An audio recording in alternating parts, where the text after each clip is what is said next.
and I could speak at length about live theater and the spoken word and the human condition, Chekhov, the Seagull. I'm going to spare you that, though. I would be remiss to go without thanking the people who made this production possible, though.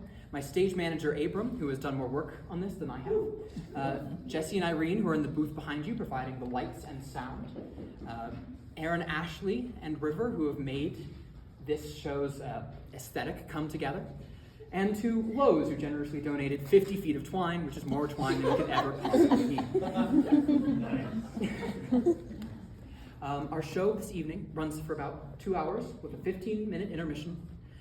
In the last 2 or so minutes of that runtime, there will be a gunshot sound effect. So if you are uncomfortable with that, please feel free to step out of the Great Hall or anything that you deem appropriate. I'd also like to thank my cast for their work in this production, and to you, our audience, for giving us the great reward at the end of this long production cycle. Without further ado, then, ladies and gentlemen, I will step aside and give you The Seagull by Anton Chekhov.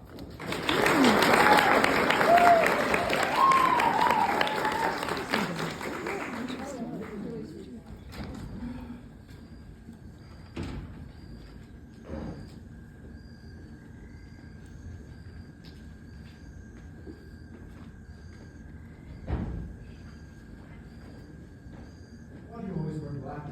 I'm in mourning for my life. I'm unhappy. Why should you be unhappy? I don't understand. You're healthy, and though your father's not rich, he's doing all right. My life is far harder than yours. My pay only comes out to 23 rubles a month, and that's not counting deductions. But you don't see me in mourning. Happiness does not depend on riches. Poor men are often happy. In theory, yes, but not in reality. Take my case, for instance. My mother, my 2 sisters, my little brother, and I, and my pay only comes out to 23 rubles a month. We have to eat and drink, don't we? You wouldn't have us go out without tea and sugar or tobacco, would you? Answer me that. The show will be starting soon. Yes. And the Sarge Snider is going to be acting in Constantine Gavrilovich's play. They love each other. And tonight their souls will connect in a joint artistic creation. But my soul and yours have no roommates. I love you. My desire for you drives me out of my house, and I tramp here 6 miles every day just to be met by your indifference. And no wonder. My family is large, and I am poor. He wants to marry a man who can't even find sufficient food for his own mouth. Don't be silly. I'm touched by your affection. But I cannot return it, that is all. Help yourself. No, thank you, I don't care. The air is muggy. A storm is brewing for tonight. You do nothing but moralize or else talk about money. To you, poverty is the greatest misfortune that could befall a man. But to me, it is 1,000 times easier to go begging and rags into. But you wouldn't understand. Frankly, my boy, the country has me all, you know. And let me tell you, I shall never get used to it. Why, last night, I went to bed at 10 and woke at 9 and felt as if from oversleep my brain were glued to my skull. And yet, I fell asleep after dinner and I feel an utter wreck, and I have nightmares when all is said and done. Yes, there's no doubt that you should live in town. I will call you when played against my friends, but you must not stay here now. Go away, please. Maria Ilyinishna, would you kindly ask your father to unchain the dog? It howled all last night, and my sister was unable to sleep. You must speak to my father yourself, because I won't. Please leave me out of it. Come, let's go. Be sure to let us know when the play's done.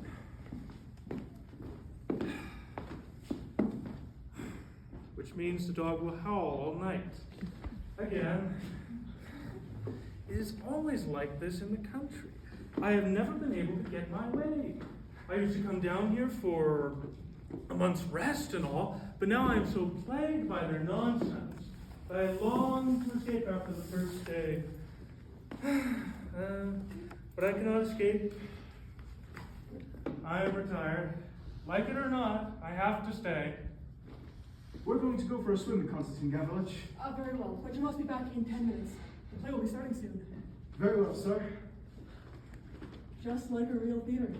There you have the curtain, downstage, upstage, and beyond that, nothing. No artificial scenery at all. The view opens right onto the lake and the horizon. The curtain will be raised at 8:30 sharp, just as the moon is rising. Ah, splendid. Of course, the whole effect will be ruined if Miss Sarashnaya is late. She should be here by now. Her father and stepmother watch her so closely that it's like stealing her from a prison to get her away from home. Your hair and beard are a mess. You should have them trimmed. The tragedy of my life. Even when I was young, I always looked as if I were drunk and all that. Women have never liked me. And on that note, now why is my sister so unhappy? Why? Because she's jealous and bored. She set herself against me and against the production of the play and against the play itself. All because Miss Zarachnaya is acting in it and her novelist might take a liking to her.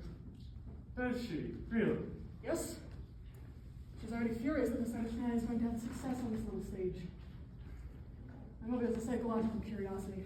Without doubt, brilliant and talented, capable of bursting into tears over a novel or reciting all of Nekrasov's poetry by heart, but you should see what happens if anyone begins praising Dessay when she can hear. She alone must be rhapsodized and raved about, her marvelous acting in her flashy little plays, Camille, or Drugged by Life, extolled to the skies.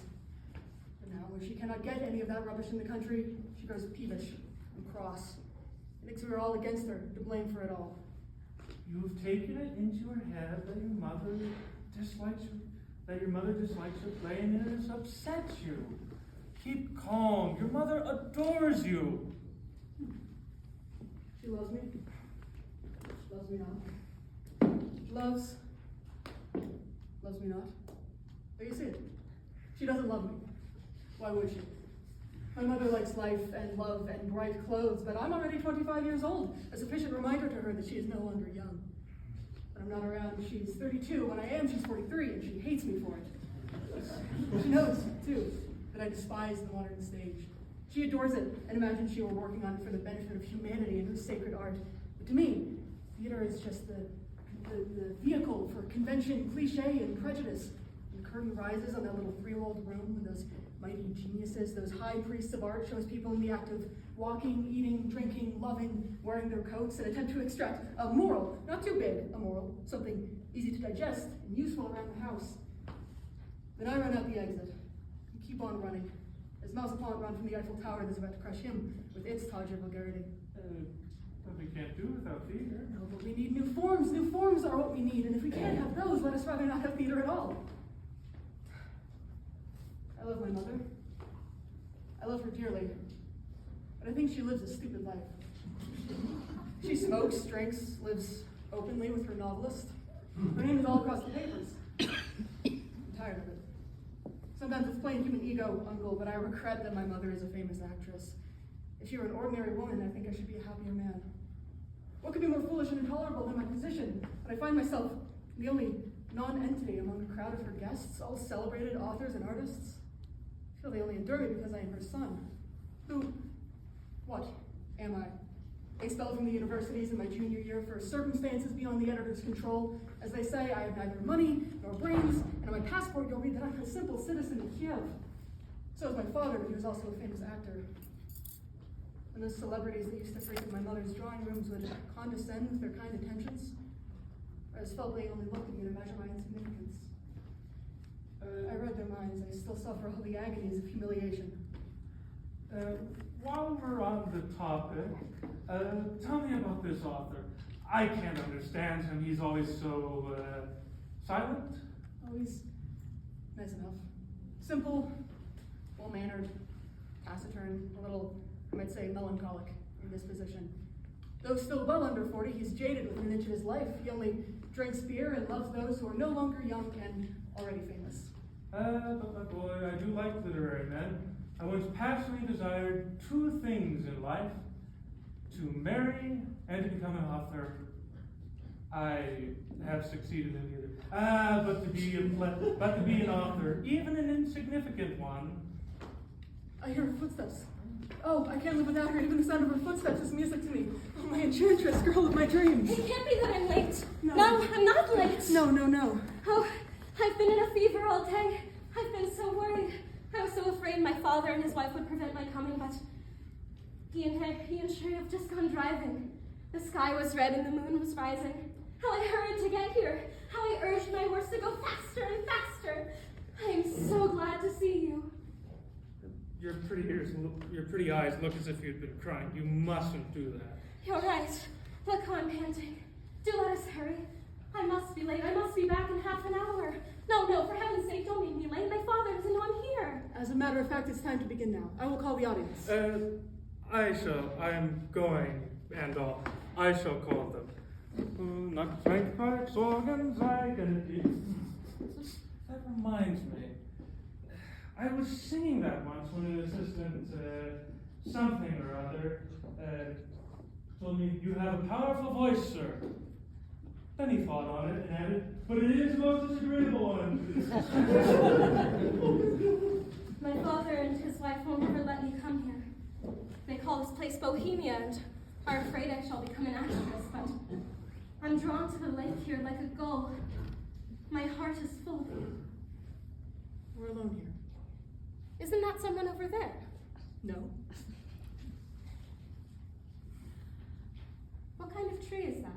You know, Why does it look so dark? it is evening. Everything looks dark now. Don't leave so soon, I implore you. I must. What if I were to follow you, Nina? I would stand in your garden all night with my eyes on your window. That would be impossible. The watchman would see you, and Tracer is not so used to you yet and would bark. I love you. Who is that? Is it you, Yakov? Yes, sir. To your places then. The play is about to start. Are the methylated spirits ready? Is the sulfur ready? There must be the smell of sulfur in the air when the red eyes shine out. Go, Nina. Are you nervous? Yes, very. I'm not so afraid of your mother, but then there's Trigorin. I'm terrified and ashamed to act before him. He's so famous. Is he young? Yes. What beautiful stories he writes. I wouldn't know. I read them. Your play is very hard to act in. There are no living characters in it. Living characters. Life must be represented not as it is and not as it ought to be, but as it appears in dreams. There's so little action. It seems more like a read through. And a play, I think, certainly ought to have a love interest. It is getting dark. Go back and put on your galoshes. I'm quite warm. You never take care of yourself. It's pure obstinacy. You are a doctor and should know full well that the dense air is bad for you. You like to see me suffer. That's what it is. You sat up all yesterday evening on the terrace on purpose. Say not that thy youth was wasted. You were so enchanted by your conversation with Andreevna Nikolaevna that you did not even notice the cold. Confess that you admire her. I am 55 years old. A trifle. That is not old for a man. You've kept your looks magnificently. Women still like you. What are you trying to tell me? You men are already to fall at your faces on an actress's feet. All of you. Once more I stand before thee. It is only right that artists should be made much of by society, as opposed to merchants. It's a kind of idealism. Idealism. And when women have loved you and thrown themselves at you, has that been idealism? I cannot say. There has been much that has been admirable in my relations with women. In me, they admired above all the superior doctor. Keep in mind, this time 10 years ago, I was the only decent obstetrician in this part of the country. But then I have always acted as a man of honor. Dearest, shh, here they come. And she acted most beautifully in the Poltava Fair in 1873. She was really magnificent. Tell me, too, where is the comedian Chardin? Pavel Chardin. He was inimitable as Raspulia, better than Sadovsky. You take my word for it, dear lady. Where is he these days? Oh. Don't ask me where all those antediluvians are. I know nothing about them. Good old Chardin. There are none left like him. The stage is not what it was in his time, Arina Nikolaevna. There were sturdy oaks growing out of them where now but stumps remain. It is true that there are a few dazzling geniuses these days, but I do believe the standard for acting is far higher. I cannot agree with you. However, that is a matter of taste. De gustibus bene out nihil. When will the play begin, my dear boy? In a moment. I must ask you to have patience. Ah, my son, thou turnst mine eyes into my very at spots as will not leave their tilt. Wherefore dost thou yield to sin, seeking love in a morass of crime? The play is about to begin. I shall commence. Oh, ye time-honored ancient mists that drive across the surface of this lake, lay us to sleep, and show us in our dreams what will be in twice 10,000 years. There won't be anything in twice 10,000 years. Let them now show us that nothingness. Yes, let them. We are asleep. Men and beasts, lions, eagles, and quails, horned stags, geese, spiders, silent fish that inhabit the waves, starfish under the sea, and creatures invisible to the eye, in one word, life. All life has disappeared at last. 1,000 years have passed since the earth last bore a living creature on her breast, and the unhappy moon now lights her lamp in vain.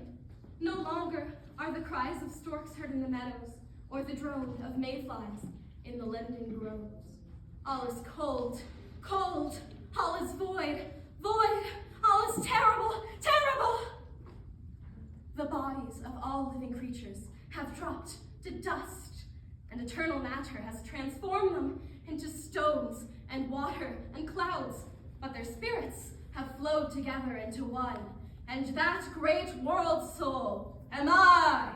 In me lives the spirit of great Alexander, of Napoleon, of Shakespeare, and of the tiniest and loveliest of leeches. In me, the instinct of the animal has joined hands with the consciousness of man. I understand all, and each life lives again in me. What decadent rubbish is this? I am alone. Once in 100 years my lips are opened, and my voice echoes mournfully across the marsh. And you poor lights of the marsh, you do not hear me. You are engendered at sunset into the putrid mud, and flit wavering about the lake till dawn, unconscious, unreasoning, unwarmed by the breath of life. Satan, father of eternal matter, has commanded the atoms that compose you to shift and change forever. I alone, I, the spirit of the universe, I alone am immutable and eternal. Like a captive in a dungeon deep and empty, I know not where I am, nor what awaits me. One thing only is not hidden from me. In my fierce and obstinate battle with Satan, father of eternal matter, I alone am destined to be victorious. Matter and spirit will then be one, and the reign of freedom shall begin on earth. But this can only come to pass by slow degrees, when after eons, the earth and moon and shining Sirius himself shall fall to dust. But until that hour, oh, horror, horror, horror! My mighty foe, Satan, approaches. I see his dread and lurid eyes. I smell the stink of sulfur. Is that done on purpose? Oh, I see. That is a part of the effect. He longs for man. Step back on you, catch a cold. Oh, the doctor has taken off his hat to Satan, father of eternal matter. That's enough. That's an end to the performance. Down with the curtain. But what are you so angry about? The curtain, down with it! Excuse me, I forgot that only a select few may write plays or act in them. I have infringed the monopoly. What is the matter with him? You shouldn't handle a young man's ego so roughly, Irina. What did I say to him? You offended him. But he told me himself beforehand that it was a joke, so I treated his play as if it were a joke. Nevertheless, Now it appears that he has produced a masterpiece, if you please. I suppose it was not meant as a joke at all, but as a lesson. He must have arranged the performance and fumigated us with sulfur to demonstrate to us how plays should be written and what is worth acting. I am tired of him. No one one could stand his constant thrusts, and Sally's he is a willful, egotistic boy. He had hoped to give you a treat. Is that so? I noticed, though, that he did not show us an ordinary play, but rather forced his decadent trash on us. I am willing to listen to any raving, so long as it is not meant seriously, but in showing us this, he pretended to be introducing us to a new form of art and inaugurating a new era. In my opinion, there was no new form in it. Nothing but an exhibition of bad temper. Everyone must write as he feels, and as best he may. Let him write as he feels and can, but let him spare me his nonsense. Mighty Joe, once angry, Joe. Don't. I am a woman, not Jove. Cigarette.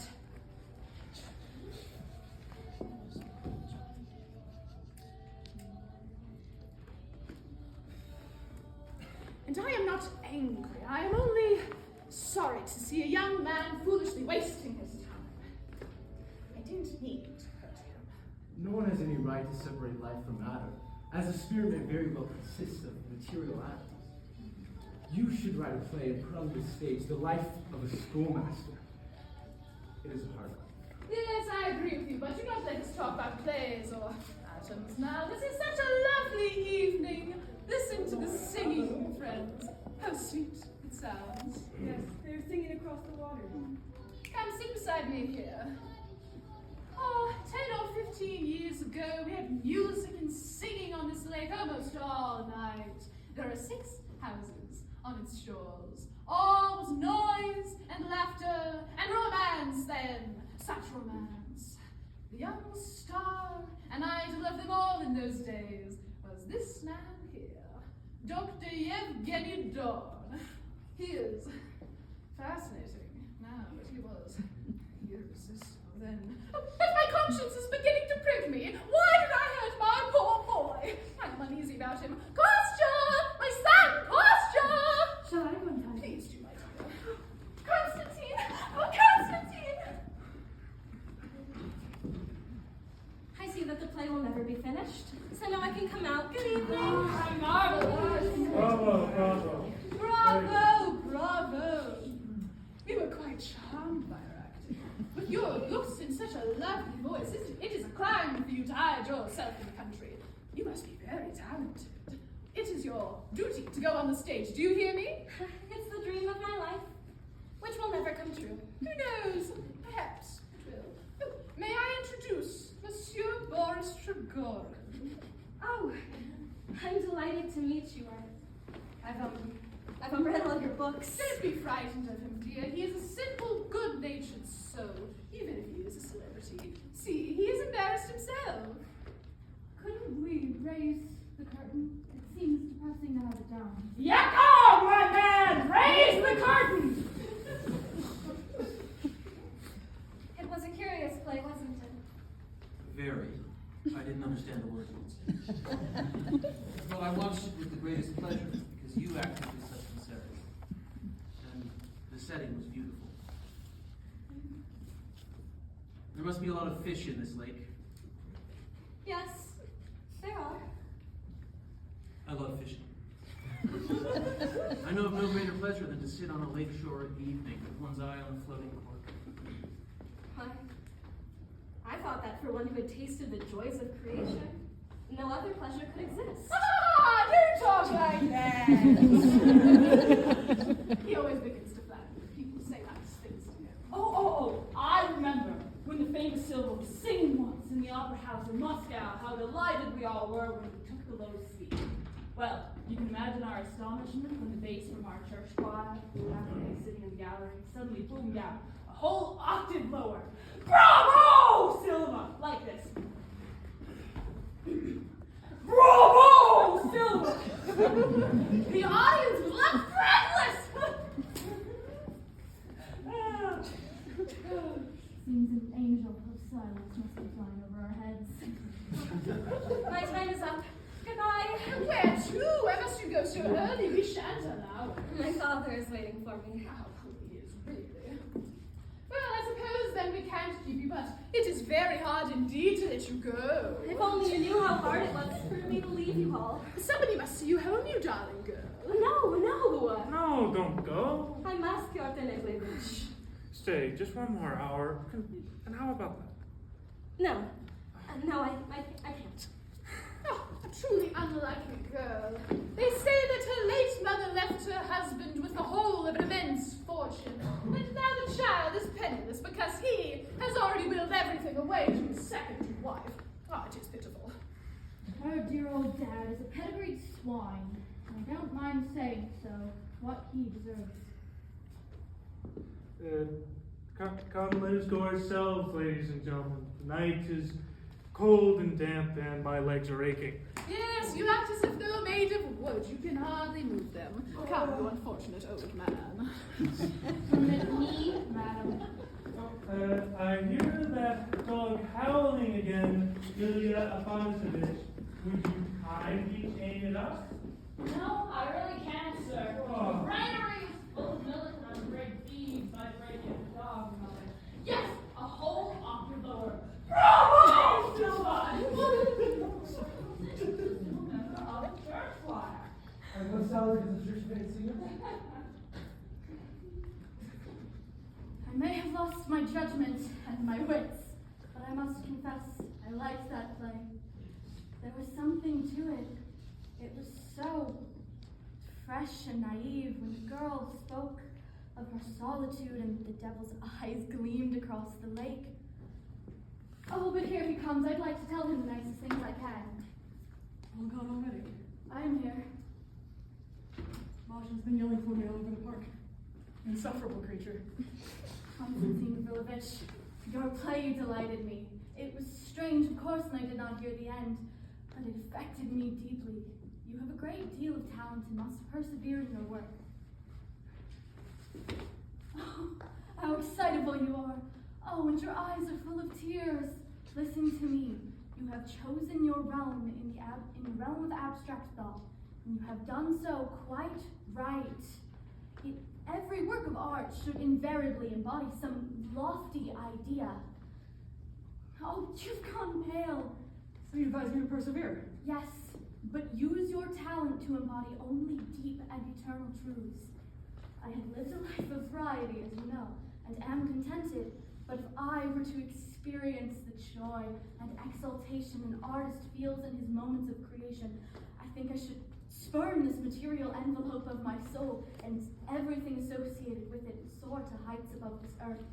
I beg your pardon. Where is Miss Avishnaya? Oh, but one more thing. You must have a definite object in mind. If you follow the path of art but do not know why you follow it, you shall become lost and your genius shall be ruined. Where is Nina? She went home. Went home. What shall I do? What can I do? I must follow her. I will follow her. Calm down, my friend. I'm sorry, Doctor. I'm going away. I'm gone. Your mother wants you to come in, Konstantin. She is waiting for you, and she is very uneasy. Tell her I have gone away, and for heaven's sake, all of you, don't follow me about. Please, leave me alone. Oh, come now. Don't act like this. It isn't kind. I'm going, Doctor. And thank you. Youth. Youth. It is always youth when someone has nothing better to say.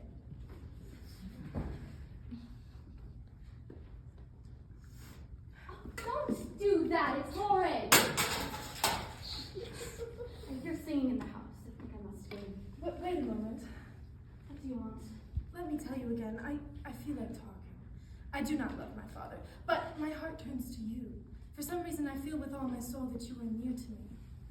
Help me, or else I shall do something foolish and mess up my life and ruin it. I am at the end of my strength. What can I do to help you?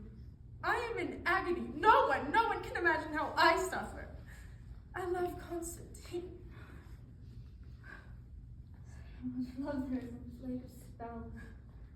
But what can I do for you, my child? What?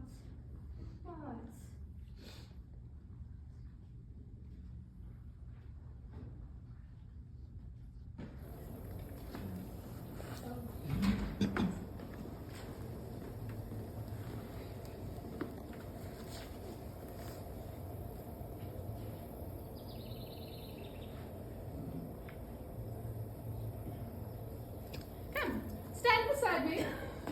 Here. You are 22, and I am almost twice your age. Tell me, Doctor, which of us is the younger looking? You are, of course. You see. Now, why is it? Because I work. My heart and mind are always busy, whereas you never move off the same spot. You don't live. It is a maxim of mine never to look into the future. I never admit the thought of old age or death and just accept what comes to me. And I feel like I have been in the world 1,000 years, and I trail my life behind me like a great weight, an endless scarf. Often, I have no desire to live at all. Of course, that's foolish. One ought to shake off such nonsense and pull oneself. And then I keep myself as correct looking as an English gentleman. Darling, I am always well-groomed, as the saying is, and carefully dressed with my hair done comme il faut. Do you think that I should ever permit myself to leave the house half-dressed with untidy hair? Oh, certainly not. I have kept my looks by never letting myself slump as some women do. There you see, light on my feet like a 15-year-old girl. I see. Nevertheless, I shall continue reading. Oh, where were we? We were on the part with the granary and the rats. And the rats, go on. Actually, give me the book. It's my turn to read. Here it is. It is as dangerous for society to attract and indulge authors as it is for grain dealers to raise rats in their granaries. Yet society loves authors, and so when a woman has found one whom she wishes to make her own, she lays siege to him by indulging and flattering him. Oh, that may be so in France, but it is certainly not so in Russia. We do not carry out a master plan like that. With us, a woman is usually head over heels in love with an author before she manages to captivate him. Oh, you have an example before your eyes, in me and Trigorin. So we are having fun today, eh? So we are enjoying ourselves, eh? Her mother and her stepmother and her father have gone off to divert, and we are free for 3 whole days. I'm so happy. I belong to you now. Yeah, you do look lovely in that dress. Yes, she has put on her prettiest dress and looks sweet. That was nice of you. But we mustn't praise her too much. We shall spoil her. Where's Trigorin? He's gone fishing off the wharf. I'm surprised. He isn't bored. What are you reading? Oh, On the Water by Maupassant, sweetheart. But the rest is neither true nor interesting. I am uneasy about my son. Tell me, what is the matter with him? Why is he so tiresome and surly lately? He spends all his days on the lake, and I scarcely ever see him anymore. Well, he's sick at heart. Please, recite something from his play. Shall I? It's so uninteresting. Well, when he recites, his eyes shine and his face grows pale. His voice is beautiful and sad. He has the ways of a poet. Sweet dreams. Petrusha, are you asleep? Certainly not. You don't do a thing for your health, brother, but you really ought to. I would gladly do something for my health, but the good doctor here won't prescribe me any treatments. Treatment? At 65? Well, one still wants to live at 65. We'll take some chamomile tea. I think a journey to some health retreat would be good for him. He could go, yes. He could also stay here. You don't understand. There is nothing to understand. It is quite clear. He ought to give up smoking. Oh, what nonsense. It is not nonsense. Wine and tobacco destroy the personality. When you have a cigar or a glass of vodka, you are no longer Pyotr Nikolaevich. You are Pyotr Nikolaevich plus somebody else. Your sense of self breaks in two. You start to think of yourself in the third person as some other fellow. It is easy for you to condemn smoking and drinking. You have lived in your life. What about me? I served 28 years in the Department of Justice, but I have not lived. I have not had any experiences. When all is said and done, you are satiated with life, and that is why you have an inclination for philosophy. But I want to live. And so that is why I smoke my cigars and have my wine at dinner and all. Still, it is petty to cavil at life, and to take a treatment at 65, and to complain that one did not have more pleasure in youth, is, forgive my saying so, trifling. Well, it must be lunchtime. Oh my God, my foot is gone to sleep. She's off to have a few drinks before lunch. The poor soul is unhappy. That is a trifle, Your Honor. You judge her like a man who has obtained all he wants in life. Oh, what could be duller than this dear tedium of the country? The air is hot and still, and nobody does anything but sit and philosophize about life. Oh, it is pleasant, my friends, to sit and listen to you here, but I'd rather 1,000 times sit alone in the room of a hotel, learning a role by heart. You're quite right. I understand how you feel.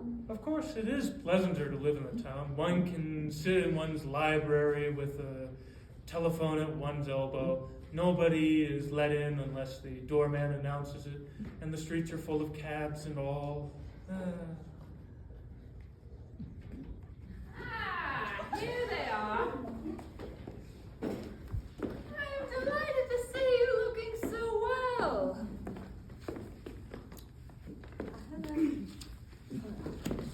My wife tells me you need to go to town with her today. Is that so? Yes, that is what I had planned to do. That is splendid, but how do you intend to get there, madam? We are hauling rye today, and all the men are very busy. What horses would you take? What horses? But how do I know what horses we'll have? Why, we have the carriage horses. The carriage horses! And where am I meant to find the harness for them?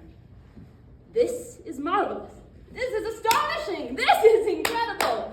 Ah, my dear madam, I have the greatest respect for your talents, and I would gladly sacrifice 10 years of my life for you, but I cannot let you have any horses today. But if I must go to town, what an extraordinary state of affairs! Oh, you do not know what it is to run a farm. Here we go again. Under these circumstances, I shall go back to Moscow this very day. Order me the carriage from the village, or I shall go to the station on foot. Under these circumstances, I resign my position. You must find yourself a new manager. It is like this every summer. Every summer I am insulted here. I shall never set foot here again.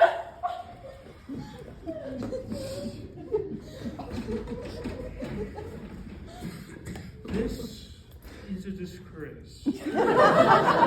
This is, who the hell knows what? This happens every summer. I want all the carriage horses here brought here at once. How could anyone refuse anything to Irina Nikolaevna, the famous actress? Is not every want, every caprice of hers even more important than any farm work? This is incredible. What can I do about it? Put yourself in my shoes and tell me what I can do. I will talk with my sister and calm her down. That man is insufferable, a regular tyrant. Oh, sit still and let us wheel you. This is terrible. Yes, it is terrible, but he will not go. I will talk with him.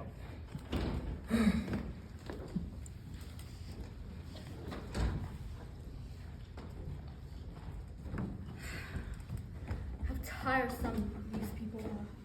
Your husband deserves to be thrown out of your neck and crop. This will all end with old Granny Pyotr Nikolaevich begging the man's pardon. See if it doesn't. These misunderstandings occur every day. If you only knew how they upset me. He sent the carriage horses into the fields too. I'm ill, see? I'm trembling all over. Yevgeny, my darling, my beloved, take me to you. Our time is short. We're no longer young. Let us end deception and concealment, even if it is only at the end of our lives. I'm 55 years old. It is too late now for me to change my ways of living. I know that you refuse me because there are other women who are near to you, and you cannot take everybody. I understand. I'm only bothering. No, it's all right. I'm tortured by jealousy. I know you're a doctor and cannot escape from women. I understand. How are things in there? Well, Irina Nikolaevna is crying, and Yurtin Niglevich is having an attack of asthma. Let's go give them some chamomile tea. Oh, here's some flowers for you. Merci bien. What pretty flowers.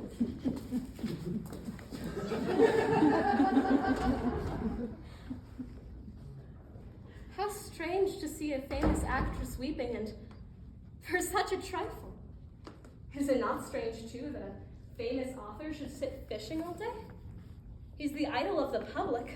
Papers are full of him. His photographs are for sale everywhere. His works have been translated into many foreign languages, yet he's overjoyed if he catches a couple of minnows. I always thought famous people were distant and proud. I thought they despised the common crowd, which exalts riches and birth and avenge themselves on it by getting into their glory and honor of their fame. But here, I see them weeping and laughing and playing cards and flying into passions just like everyone else. Are you alone here? Yes? What is the meaning of this? I did something nasty today. I killed the seagull. I laid at your feet. What is happening to you? So shall I soon end my own life. You've changed so that I fail to recognize you. Yes, I have changed since you failed to recognize me. You have failed me. Your look is cold. You do not like to have me near you. You've grown so irritable lately, and your talk is so full of symbols, and no doubt this seagull is one that you must forgive me if I fail to follow you. I'm too simple to understand you. All of this began when my play failed so dismally. A woman can never forgive failure. I have burned the manuscript to the last page. Oh, if you could only know my unhappiness. Your estrangement is to me terrible and incredible. It is as if I suddenly woke one day to find this lake dried up and sunk into the earth. You say you are too simple to understand me, but oh, what is there to understand? You dislike my play. You have no faith in my powers. You already think of me as commonplace and worthless, as so many already do. That's something I can understand, all right? And that understanding, to me, is like a dagger in the brain. May it be accursed, together with my stupidity, which sucks my lifeblood like a snake. There comes real genius, striding along like another Hamlet, with a book, too. His sun hasn't even shone on you yet, and already you smile. Your eyes melt and glow liquid in its rays. I shall not disturb you. Takes snuff and drinks vodka.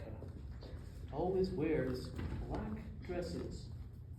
Is loved by a school teacher. Hello, Boris Alexievich. How are you? Owing to an unforeseen development of circumstances, it seems that we're leaving here today. You and I will probably never see each other again, and I'm sorry for it. I rarely meet a young and pretty girl these days. I can hardly remember what it felt like to be 19, and the young girls in my books are seldom living characters. I should like to change places with you, if only for an hour. To look out at the world through your eyes. Find out what sort of person you are. And I should like to change places with you. Why? To find out how a famous genius feels? What is it like to be famous? What sensations does it give you? Sensations? Can't say that it gives me any at all. Either you exaggerate my fame, or else, if it exists, all I can say is one simply doesn't feel fame in any way. But when you read about yourself in the papers? If the critics praise me, I am pleased. If they condemn me, I am out of sorts for the next 2 days. If only you knew how I envy you. Men are born to different destinies. Some wearily drag a weary, useless life behind them, lost in the crowd, unhappy, while to 1 in a million, as to you, for instance, comes a bright life full of destiny and meaning. You are lucky. I am lucky. I hear you talking about fame and beauty and bright destinies. And these fine words of yours mean as much to me, forgive my saying so, as sweetmeats do, which I never eat. You're very young, Very kind. Your life is beautiful. I see nothing especially lovely about it. Excuse me, I must go at once and begin writing again. I'm in a hurry.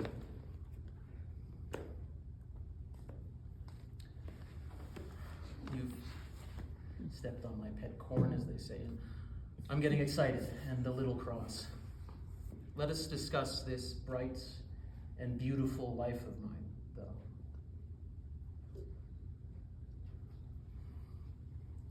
Violent obsessions sometimes lay hold of a man. He may, for instance, think day and night of nothing but the moon. I have such a moon. Day and night I am held in the grip of one besetting thought: to write.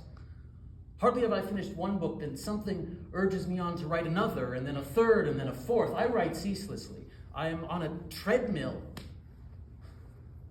I hurry forever from one story to the next and can't help myself. Do you see anything bright and beautiful in that?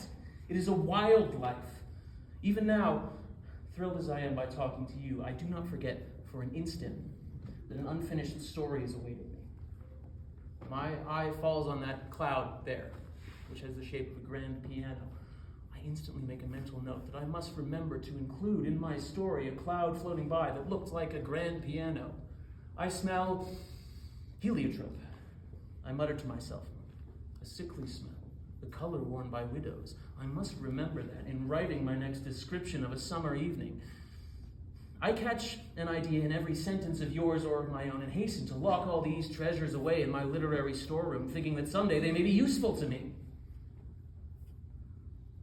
When I stop working, I hurry to the theater or go fishing in the hope that I may find some oblivion there, but no. Some new subject for a story is sure to come rolling through my brain like an iron cannonball. I hear my desk calling, and I have to go back to it and begin to write once more. And so it goes everlasting. I cannot escape myself, though I feel that I am consuming my life. To prepare the honey that I feed to unknown crowds, I am doomed to brush the bloom from my dearest flowers, to tear them from their stems, trample the roots that bore them underfoot. Am I not a madman? Should I not be treated by those who know me as one mentally diseased? Yet it is always the same old story until I begin to think that all this praise and admiration must be a deception, that I am being hoodwinked because they know that I am crazy. And I sometimes tremble lest I should be grabbed from behind and whisked off to a lunatic asylum. The best years of my youth were made one continual agony for me by my writing. A young author, especially if at first he does not make a success, feels clumsy, ill at ease, superfluous in the world. His nerves are all on edge, stretched to the point of breaking. He's irresistibly attracted to literary and artistic people and hovers around them, unknown and unnoticed, fearing to look them bravely in the eye, like a man with a passion for gambling whose money is all gone. I did not know my readers, but for some reason I imagined they were distrustful and unfriendly. I was mortally afraid of the public. When my first play appeared, I felt as if all the dark eyes in the audience were looking at it with enmity, and all the blue ones with cold indifference.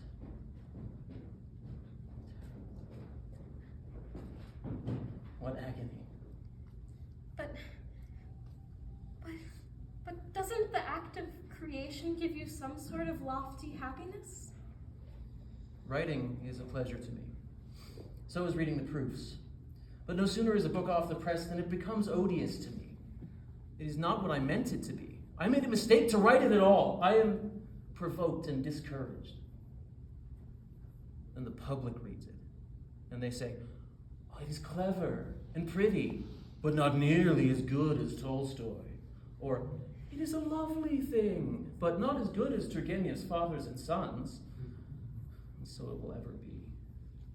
To my dying day, I will hear people say, clever and pretty, nothing more. And when I am dead, those that knew me will pass my grave and say, "There lies Trigorin, a clever writer, but he was not as good as Turgenev." You must forgive me, but I fail to understand what you're talking about. The truth is, you've been spoiled by your success. What success have I had? I've never pleased myself. As a writer, I don't like myself at all. The trouble is that I'm made giddy by the fumes of my own brain. Sometimes I hardly know what it is that I'm writing. I love this lake, these trees, this blue heaven. Nature's voice speaks to me and awakens something in me, and I am compelled to write. But I'm not merely a painter of landscapes. I'm a man of the city. I love my country and her people, too. I consider it my duty as a writer to speak of them, of their troubles and their future. So, too, of science, the rights of man. So I write on all subjects. And the public hounds me on all sides, sometimes in anger. And I race and dodge like a fox being pursued like a pack of hounds. I see life and knowledge slipping away from me. I'm left behind like a peasant who's missed his train at a station, and finally I come back to the conclusion that all I am fit for is to describe landscapes. And whatever else I attempt rings abominably false.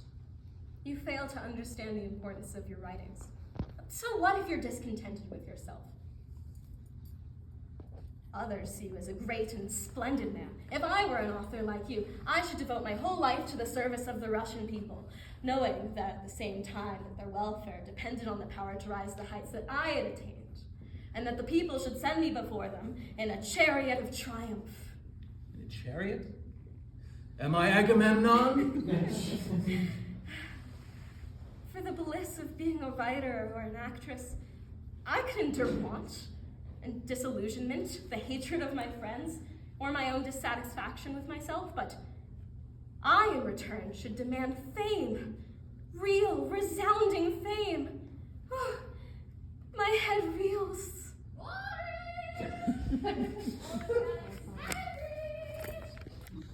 She is calling me. Probably to come and pack. But I don't want to leave this place. Do you see that house there, on the far shore? Yes. That was my late mother's house. I was born there, and I've lived all my life there. I know every little island on it. This is a beautiful place to live. What are you writing? Nothing much, only an idea I had. It's an idea for a short story. A young girl grows up by a lake. She loves the lake, as the gulls do, and is happy and free as they. And one day a man chances to happen by and destroys her out of idleness, as that gull has been destroyed. Boris, where are you? I am coming this minute!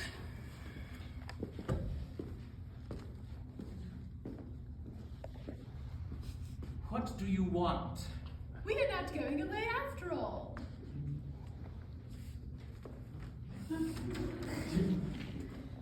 It is a dream.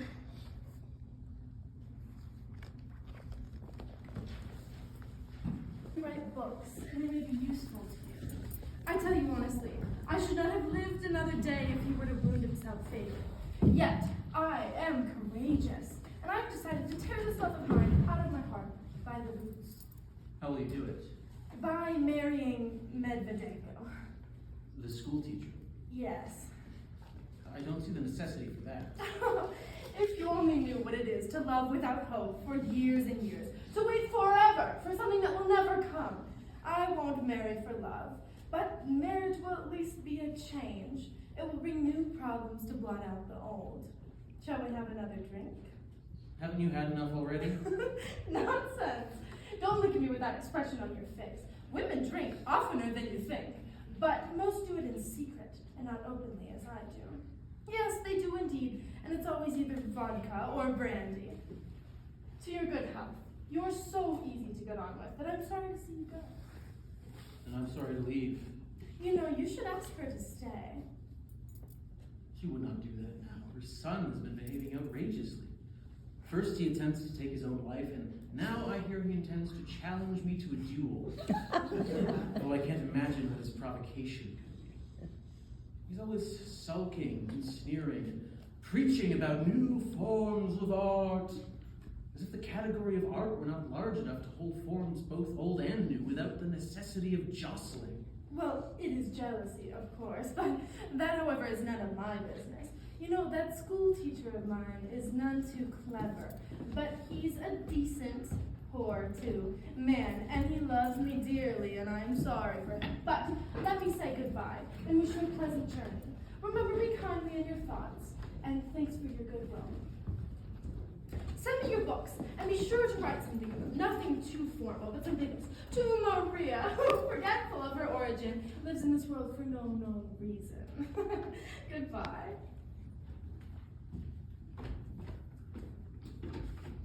Odds or evens? Evens. No, it was odd. I only had 1 p in my hand. I wanted to see if I should become an actress or not. If only someone would advise me what to do. One cannot give advice on a thing like that. We are soon to part. Perhaps never to see each other again. I should like to give you this little medallion as a remembrance of me. I had your initials engraved on this side, and on the other is the name of one of your books, Days and Nights. It's a charming gift. Thank you. Think of me sometimes. I shall never forget you. I shall always think of you as you were on that bright day. Do you remember it? A week ago. When you wore your light dress, and we talked together, and the white gull lay on the bench beside us. Ah, yes. The gull. We can't keep talking. Someone's coming. I beg of you to let me see you for at least 2 more minutes before you go. Stay here at home, you poor old man. How could you pay visits with that rheumatism of yours? Who left the room just now? Was it Nina? Yes. I beg your pardon. I'm afraid we interrupted you. Oh, I think everything is packed. I'm absolutely exhausted. Days and Nights, page 121, lines 11 and 12. Shall I pack your fishing rods for you too, sir? Yes, but you may leave my books behind. 121, lines 11 and 12. What is there? Are there any of my books in the house? Yes, in my brother's library in the corner cupboard. Pesha, you really should stay. You are going away, and I shall miss you. What would you do in town? Oh, nothing in particular, but, well, they're soon to lay the cornerstone of the new courthouse and all. I should like to tear away from this backwards little countryside, if but for an hour or 2. I've called the carriage for 1 o'clock. We can go away together. No, you must stay here. Don't be lonely, and don't catch cold. Keep an eye on my boy. Take good care of him. Give him good advice. I am going away, and so shall never find out why Constantine shot himself, but I think the chief reason was jealousy, and the sooner I take Trigorin away, the better. It was, how do I explain it to you, not just jealousy as the reason for his act. Here is a clever young chap living in the depths of the country with neither money nor position, with no future ahead of him, and with nothing to do. I'm devoted to him and he is fond of me, but nevertheless he feels that he is a dependent in this house, that he is useless here. It is the pride in him. No, he is a misery to me. He could join the army, or something. It seems to me the best thing for him would be if you were to let him have a little money. For one thing, he ought to be allowed to dress like a human being. See how he looks. He's been wearing the same little coat for the last 3 years, with not even an overcoat. And it wouldn't hurt the youngster to sow a few wild oats. Let him go abroad, say, for a time. It wouldn't cost much. Yes, but however, I think I might manage about his clothes, but I couldn't let him go abroad. And no, I don't think I can let him have his clothes even. I have no money at present. None. I haven't indeed. Oh, forgive me, darling. You are a noble, generous woman. I really haven't money. Well, I would gladly give him some money myself, if I had any, but I haven't a penny. The farm manager takes it from the pension and spends it on the cattle or the bees or the farm, and in that way it is always lost forever. The bees die, the cattle die, and they never even let me have a horse. Of course, I have some money, but I'm an actress, aren't I? My expenses for dress alone are enough to bankrupt me. You are dear, and I am fond of you, but something is the matter with me all of a sudden. Peterson! Help me! He's fainting! Help!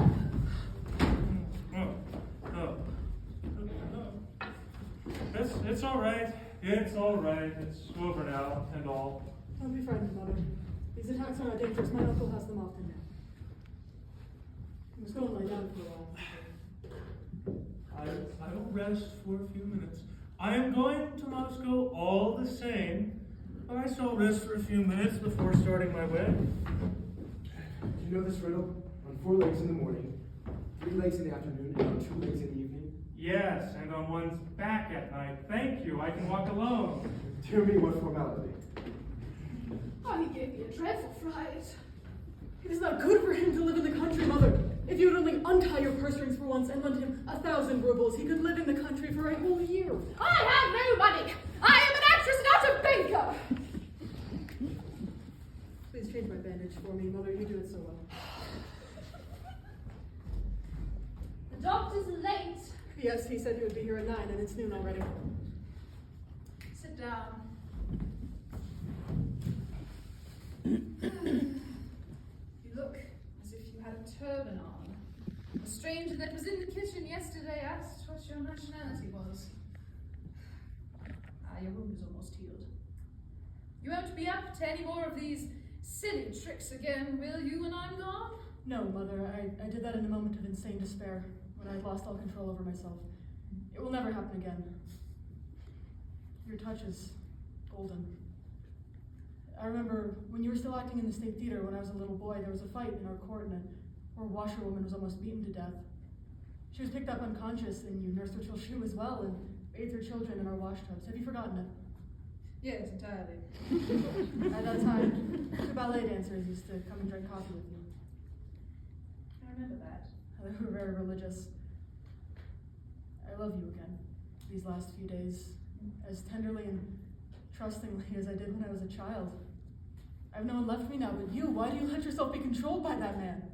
You don't understand him, Constantine. He has a wonderfully refined personality. Nevertheless, his nobility does not prevent him from playing the coward. When told I wish to challenge him to a duel, he's about to beat an ignominious retreat. What nonsense! I asked him myself to go. I don't expect of you to approve of our intimacy, of course, but you are sophisticated and intelligent. I have the right to expect that you respect my independence. Oh, I do respect your independence, but you must respect mine. I may treat that man any way I like. Wonderfully refined personality indeed. Here we are almost quarreling over him, and he's probably in the garden laughing at us at this very moment. Or else trying to enlighten Nina's mind and persuade her to thinking him a man of genius. You enjoy hurting my feelings. I have the greatest respect for that man, and I must ask you not to speak ill of him in my presence. I have no respect for him at all. You want me to think him a genius as you do, but I refuse to lie. His books make me sick.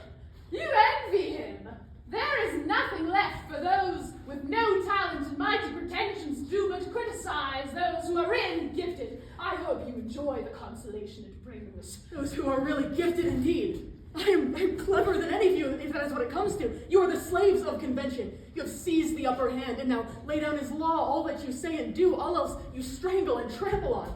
I refuse to accept your point of view, yours and his. I refuse it. Master! Avant-garde! Go back to your beloved stage and act those miserable dishwater plays you so admire. I never acted in a play like that in my life. You could try it. Even the trashiest music hall farce. You are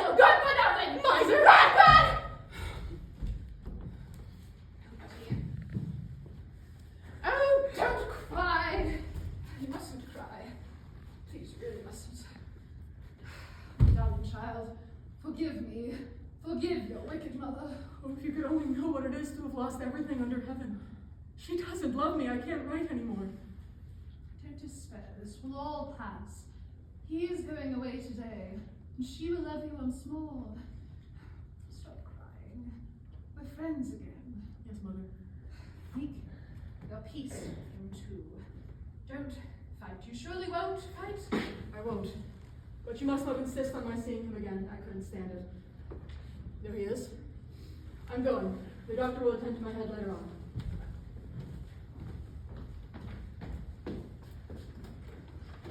Page 121, lines 11. The carriage will be here soon. At any time you should have need of my life, come and take it. I hope your things are all packed. Yes, yes. At any time you should have need of my life, come and take it. What is it that this appeal from a pure heart sounds such a note of poignant sorrow? At any time you should have need of my life, come and take it. Let us stay here one more day. Do let us stay. Dearest, I know what keeps you here, but you must control yourself. Be sober. Your emotions have intoxicated you a little. You must be sober too. Do not look on this as a true friend would. You are capable of self-sacrifice. Be a friend to me. Release me. Are you so much in love? I am irresistibly impelled toward her. Maybe that this is just what I need. What's the love of a country girl? Oh, how little you know yourself. People sometimes walk in their sleep. So as I feel as if I were asleep, dreaming of her. Will I stand here, talking to you? My imagination is shaken by the most glorious, sweetest visions. Release me. No! I am only an ordinary woman. You must not say such things to me. Don't torment me more, you frighten me. You could be an extraordinary woman. If you would only let yourself. There's only love that can bring happiness in this world. Love, the enchanting, poetical love of youth. I have never yet had a love like that. I had no time for it when I was young and struggling with want, hanging around publishers' doorsteps. Now at last it has come to me. I hear it calling. Why should I fly? You're out of your mind! Release me! You have all conspired together to torture me today! She doesn't understand me. She will not understand Am me. I not so old and ugly already that you can talk to me like this without any shame about another woman? Oh. You have lost your senses. My gorgeous, splendid man. My love for you is the last chapter of my life. You are my pride, my joy, my light. I could never endure it should you desert me. If only for an hour I should go mad. Oh, my wonder, my marvel, my king. Someone might come in. Let them come. I am not ashamed of my love for you. My jewel, my despair. You want to do a foolish thing, but I don't want you to do it. I shan't let you do it. You are mine, you are mine. That forehead is mine, these eyes are mine, this silky hair is mine. All your being is mine. You are so clever, so wise, the first of all living writers. You are the only hope of your country. You are so fresh, so simple, so deeply humorous.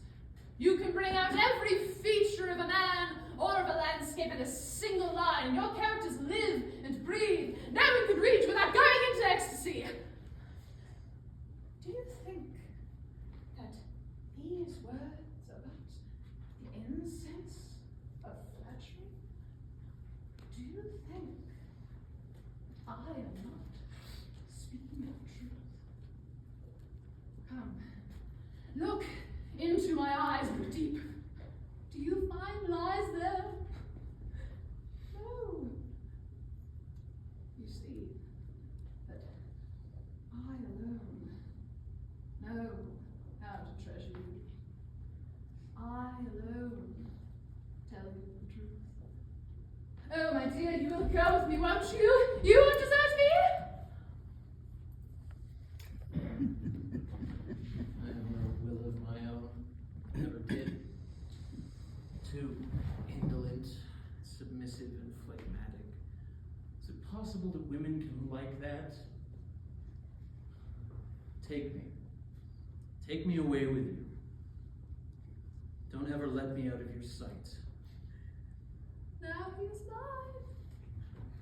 Of course, you must stay here if you really want to. I shall go and you can follow me in a week's time. Yes, really. Why should you hurry away?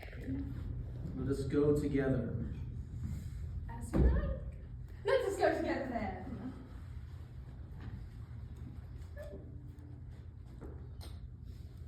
What are you writing? Happy expression I heard earlier today. The grove of virgin pines. It may be useful. So, we're really off again. Condemned once more to hotels and station restaurants, cheap food and endless arguments.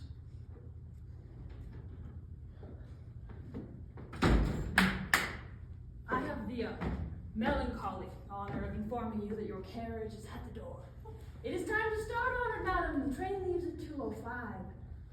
Would you be kind enough, Irina Nikolaevna, to remember to inquire for me where the actor Sulovsev is now? Is he alive, I wonder? Is he well? He and I have had many a jolly time together. He was inimitable in the great mail robbery. A tragedian by the name of Izmailov was in the same company, and Elizabeth got, I remember. Oh, don't hurry, madam, you still have 5 minutes. He was also quite remarkable. They were both of them conspirators once in the same melodrama. When one night, over the course of the play, Izmailov, instead of crying out, "We have fallen into a trap," suddenly cried out, "We have fallen into a flap!" A flap! Ah! A flap! A flap!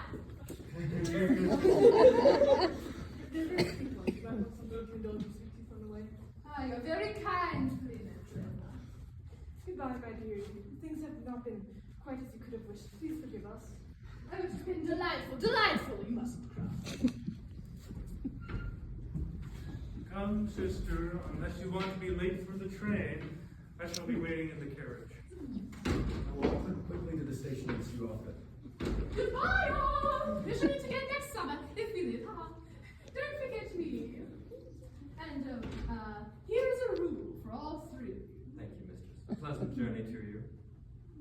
God bless you, mistress. Oh, send us a letter to cheer us up. Where's Constantine? Tell him I'm starting. I must say goodbye to him. Oh, I gave the cocoa rule for all 3 of you. Goodbye, sir.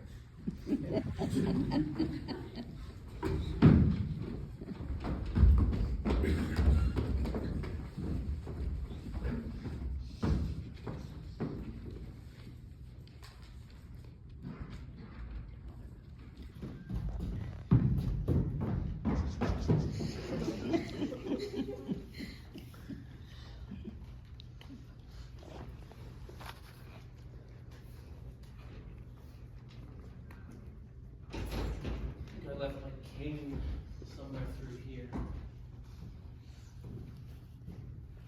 Is it you?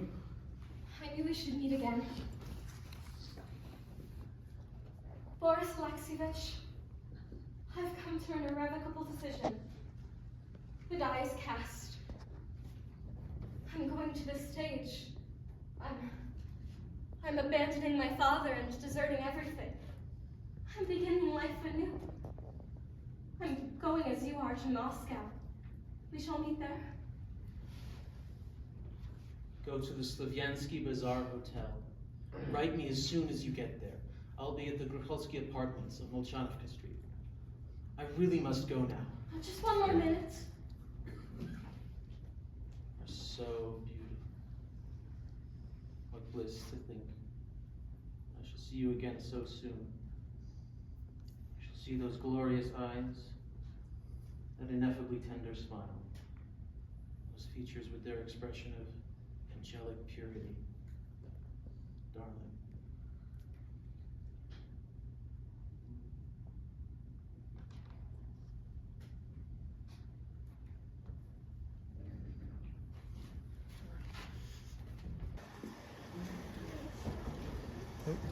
Yes, maybe. Konstantin Gavrilich, where are you? Konstantin! He dreads being left alone. What awful weather this is. Had the same storm for a whole 2 days.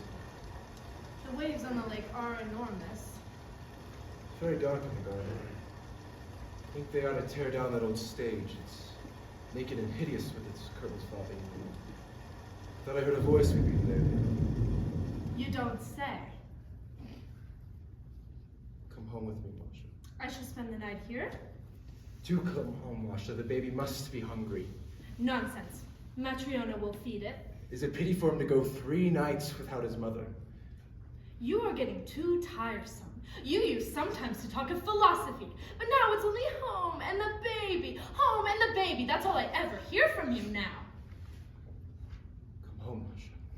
You can go home if you want to. Your father won't give me a horse. Yes, he will. Ask him.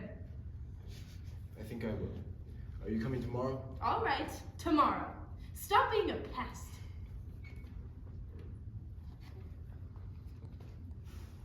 Who's that for, Mama? Peter Nikolaevich. He's asked to sleep in Kosty's room tonight. Let me make the bed then. Old folks are like children. Well, I'll be going. Goodbye, Masha. Goodbye, Mother dear. Then go if you're going. Goodbye, Konstantin Gavrilich. Donna portrayed Kostya that one day you turn into a real author. The magazines pay you well for your stories. You have grown handsome, too. Dear kind Kostya, be a little bit nicer to my Masha. Leave him alone, Mother. A woman, Kostya, asks only for kind looks. I know that from experience.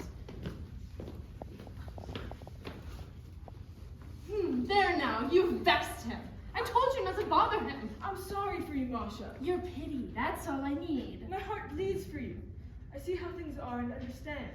You see what doesn't exist. Hopeless love is only found in novels. It is a trifle. All one must do is keep a tight rein on oneself and keep one's head clear. Love must be plucked out the instant it springs up in the heart. My husband has been promised a school in another district, and when we have once left this place, I shall forget it all. It is a trifle. Kostya is plain again. It means he's depressed. You know, the great thing is money. Do not have him continually in sight. As soon as we have left this place, I shall forget it all. But it is all right. Love must be plucked out the instant it springs up in the heart. I shall tear my passion out by the roots. I have 6 mouths to feed now, and flowers at 2 kopecks per pound. Problem solved. It's easy for you to make light of it. You have enough money to scatter it to your chickens if you wanted to. You think I am rich? After 30 years of practice, during which I could not call my soul my own, either day or night, I finally gathered up 1,000 rubles, all of which went not long ago to a trip I took abroad. I haven't a penny. So you didn't go home after all. Your father won't give me a horse. Man, I wish it was. Thanks. I see much has changed around here. You've made this sitting room into a library. Yes, Konstantin Gavrilich likes to work in here, because from it he can step out into the garden whenever he pleases. Where is my sister? She's gone to the station to meet Trigorin. She'll be back any moment. I must be dangerously ill for you to send for her. A fine predicament this is. Here I am, dangerously ill, and you won't even give me any medicine. What shall I prescribe for you? Chamomile tea? Bicarbonate of soda? Quinine? Oh, don't inflict any of your philosophy and all on me again. Is that for me? Yes, it's for you, sir. Good. Sails to the midnight sun. want to give Kostya this idea for a story. The Man Who Wished, L'Homme qui avait lu. I wish to become an author. I fail. I wish to become an orator. I speak abominably with my and all, dragging each sentence on and on until I break out into a sweat. I wanted to marry. I didn't. I wished to remain in the city. And here I am, ending my days in the country, and all. You wish to become a state councillor? You are one. That came of its own accord.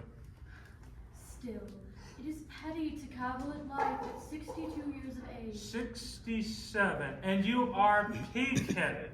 Can't you see that I want to live? It is petty to cavil at life.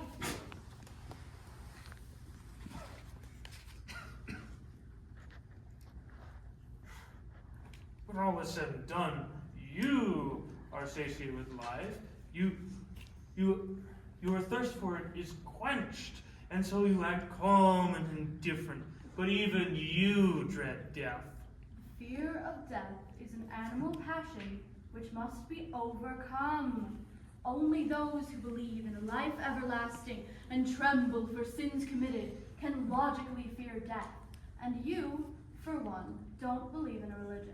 And for another, haven't committed any sins. You have served honorably as a state councillor for 25 years. 28 years. I'm sorry.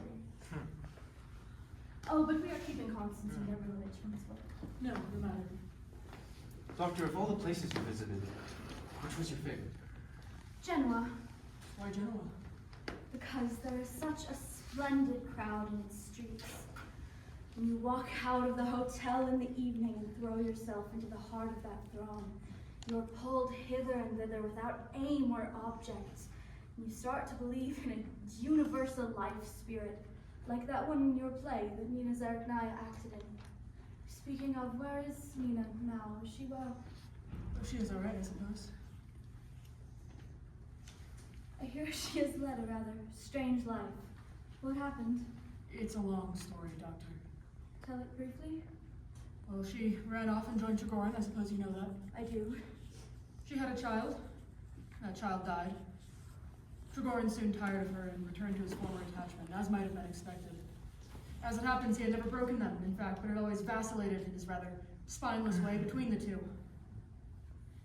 As far as I can hear from what I've made out, Nina's domestic life has not altogether been a success.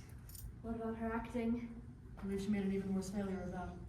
She made her debut on the stage of the Summer Theater in Moscow and afterwards made a tour of the country towns.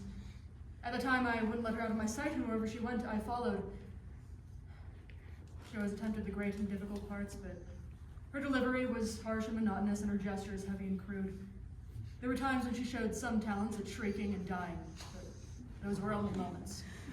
That is to say, she does at least have some talent for acting, no? I can never tell. I believe she does.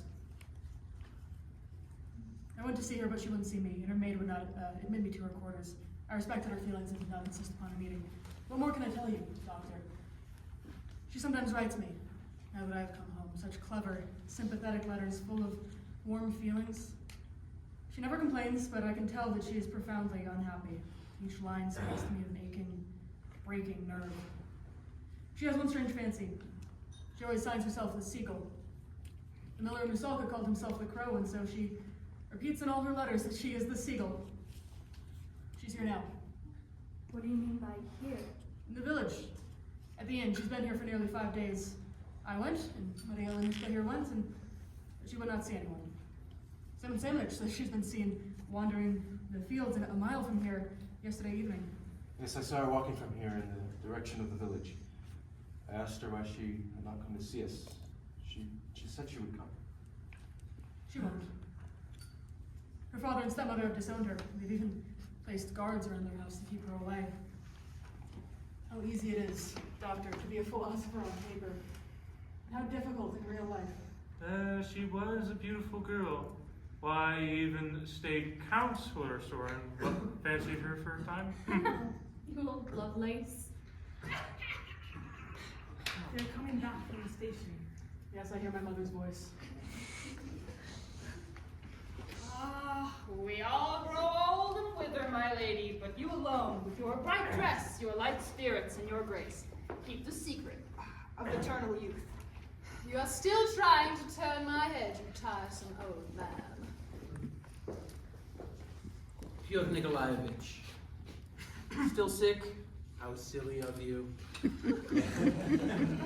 Maria Ilyinishna, how are you? So you recognize me? Did you marry him? Oh, long ago. And are you happy now? Your mother says you have forgotten the past. You are no longer angry with me? Here is a magazine Boris has brought you with your latest story in it. Thank you. You're too kind. Can't stay longer than tomorrow, I'm afraid.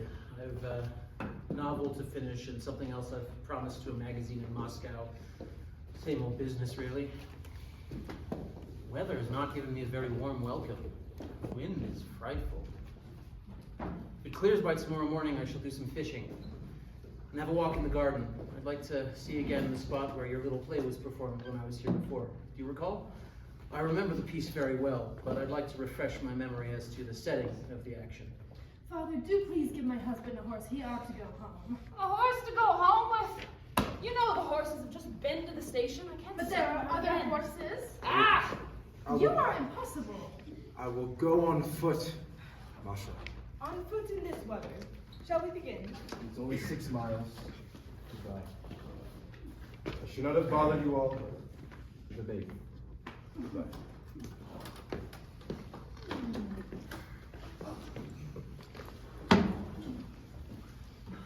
Shall we begin? Let us not waste any more time. Ah, when the long autumn evenings descend on us, we while away the time by playing lotto. Look at this old set. We used it when our mother played with us as children. Don't you want to take a hand in the game with us until supper time? It is an arduous game, but it is all right when one gets used to it.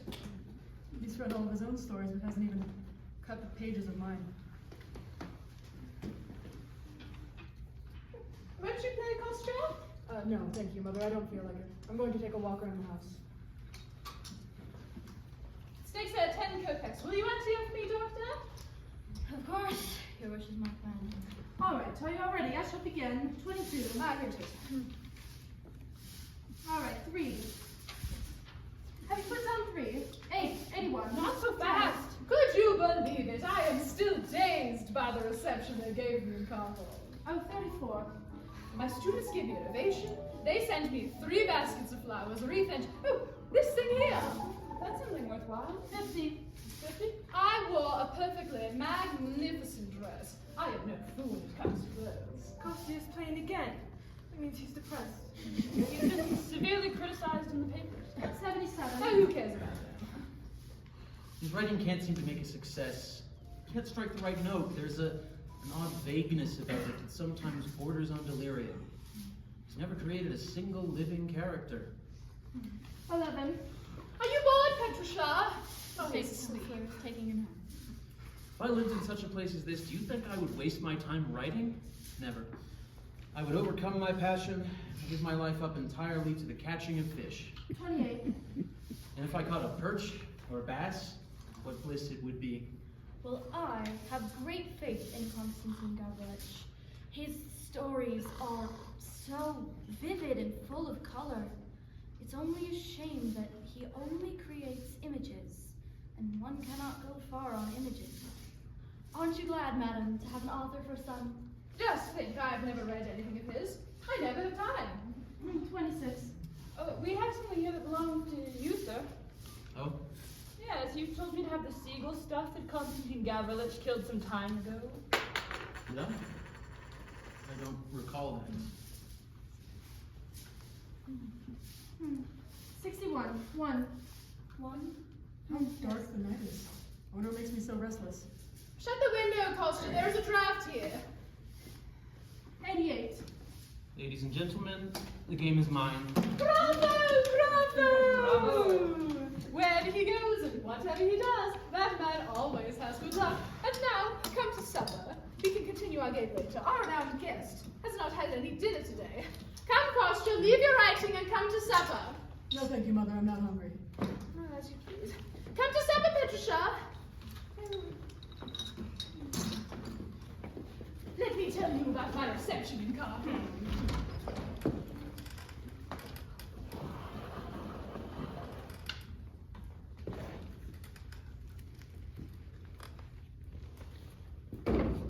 I've talked a great deal about new forms of art, but I feel myself gradually slipping into the beaten track.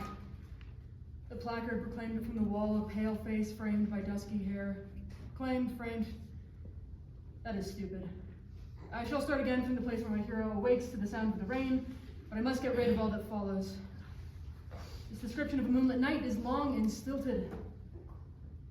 Trigorin has worked out a process of his own. Descriptions are easy for him. He writes that the neck of a broken bottle glitters beneath the starlight, and the shadows lie black under the mill wheel. There you have a moonlit night before your eyes, but I write of the shimmering lights, the twinkling stars, the distant sounds of a piano melting into still and scented air, and the result is abominable. The conviction is gradually forcing itself upon me that good literature is not a question of forms new or old, but of ideas. It must flow freely from an author's heart without him bothering his head about any forms whatsoever. What was that? I heard something. What was that? It's so dark I can't see anything. I saw someone run down the stairs. Who was there? Oh, Nina! Nina! Nina, it is you. I had a premonition you would come. My heart has been aching all day. Oh, my darling, my beloved has come back to me. We mustn't cry. We mustn't. There's someone here. No, no one is here. There's someone coming. Close the door. No one will come in. I know your mother is here. Lock the door. There's no lock. I'll put a chair in front of it. Nina, it seems so strange to see you.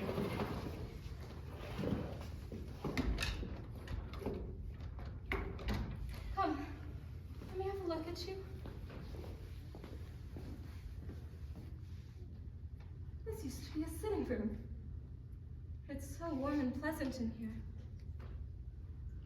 Have I changed much? Yes. You've lost weight and your eyes are larger than they were. Nina, why didn't you come to me sooner? Why didn't you let me come to you? You've been here nearly a week. I know. I've been every day to where you live. I've stood like a beggar beneath your window. I was afraid you might hate me. I've been wandering about the shores of lake ever since I come back. I dreamed that you look at me without recognizing me. I've often been near your house, but I've never had the courage to come in. Come, let us sit down and talk our hearts out. It's so warm and pleasant in here. Do you hear the wind whistling outside? I am a seagull, and yet... No, that's wrong. As Turgenev says, happy is he who can sit under the roof of his home, who has a warm place to take refuge. I am a seagull. No, that's wrong. What was I saying? Oh, yes. Turgenev. He says, and God help all homeless wanderers. Nina, you're crying again. Nina.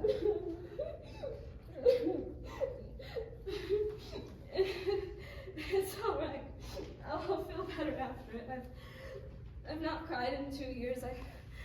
I went to the garden last night to see if our old theater was still standing. I see it is. See? I'm not crying now.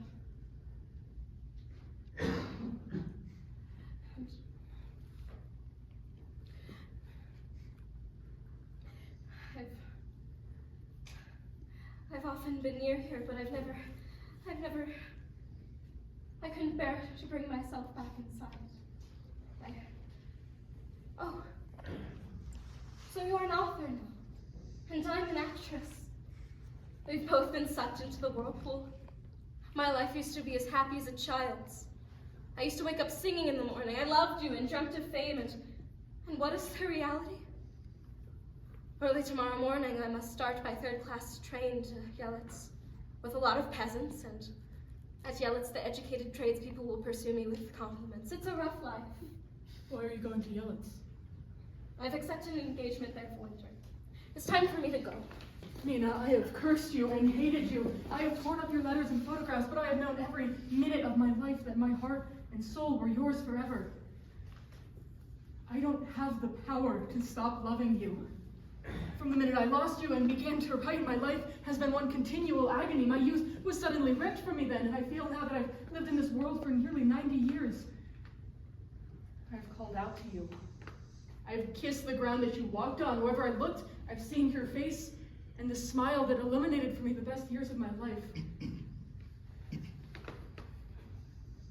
Why does he talk to me like this? I am quite alone. Unwarmed by any attachments, I am as cold as though I were living in a cave. Whatever I write is dry and gloomy and harsh. Nina, stay with me, or else let me go away with you. I beseech you. Nina, for God's sake, Nina. I'm going to the gate. Don't follow me. I can find the way on my own. Can I have a glass of water? Where are you going? Back to the village. Is your mother here? Yes. My uncle fell ill on Thursday, and we telegraphed for her to come at once. Why did you say you kissed the ground I walked on? You should kill me, rather! I'm so tired! If only I could rest. Rest. I'm a seagull. No, I'm an actress. So he's there too. No matter. He does not believe in the theater. He used to laugh at my dreams, so little by little I ceased to believe in them too. Then came the continual anxieties about love and the worrying about my little one, so that I soon grew trivial and spiritless and played my parts without meaning. I never know what to do with my hands, and I could not walk properly or control my voice. You cannot imagine the state of mind of one who knows as he goes through a play how terribly badly he's acting. I'm a seagull. No, that's not what I meant to say. Do you remember how you shot a seagull once? A man chanced to pass that way and destroyed it out of idleness. That's an idea for a short story, but no, that's not what I meant to say. What was I saying? Oh yes, the stage. I've changed now. Now I'm a real actress. I act with joy, with exaltation. I'm intoxicated by it, and I feel that I'm superb. I've been walking and thinking and thinking ever since I come back here, and I felt my spirit growing within me every day. I know now. I understand at last, Kostya, that for us, whether we write or act, it's not the fame or the glory or any of the other things that I dreamed of that are important. It's having the strength to endure. One must know how to bear one's cross, and one must have faith. I believe and do not suffer so much, and when I think of my calling, I do not fear life. You have found your way. You know where you are going, but I am still groping in a chaos of phantoms and dreams, not knowing who or what end I am serving by it all. I do not believe in anything. I do not know what my calling is. Shh. Goodbye. I must go. When I'm a famous actress, you must come and see me. Will you promise to come? But now it's late. I'm dead on my feet. I'm tired. I'm hungry. And stay and let me bring you supper. No. And don't follow me. I can find my way alone. My carriage is not far away. So she took him back with her? And what does it matter to me? Don't tell Trigorin anything when you see him. I love him. even more than I used to. I love him passionately. I love him to despair. Have you forgotten, Kostya? How pleasant the old times were? What a warm, gentle, pure, bright life we led. How a feeling as pure and tender as a flower blossomed in our hearts. Do you remember? Men and beasts, lions, eagles and quails, horned stags, geese, spiders, silent fish that inhabit the waves, starfish under the sea, and creatures invisible to the eye, one word life. All life, completing the dreary round imposed upon it, has died out at last. 1,000 years have passed since the earth last bore a living creature on her breast, and the unhappy moon now lights her lamp in vain. No longer are the cries of storks heard in the meadows, or the drone of the mayflies in the linden groves.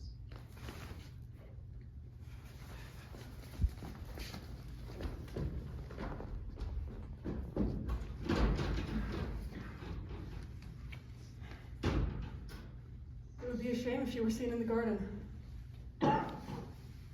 My mother would be most distressed.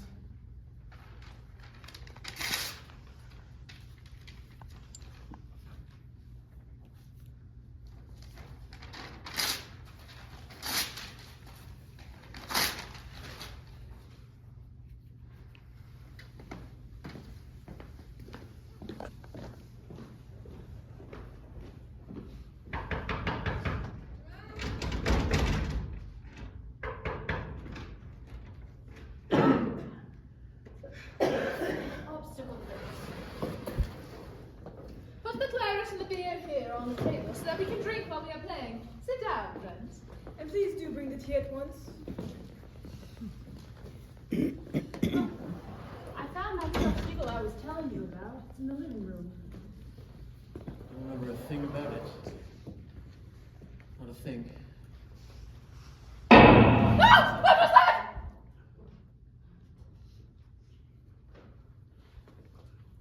I'm sure it was nothing. Probably a flask has exploded in my office.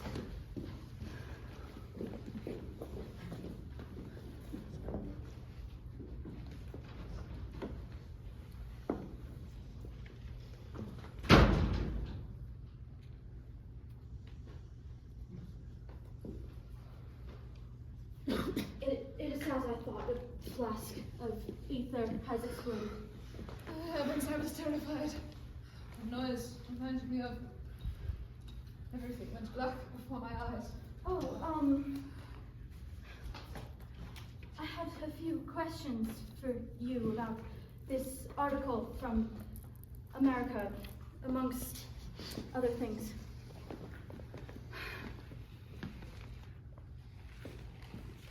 You must take Madame Irina away from here, it seems.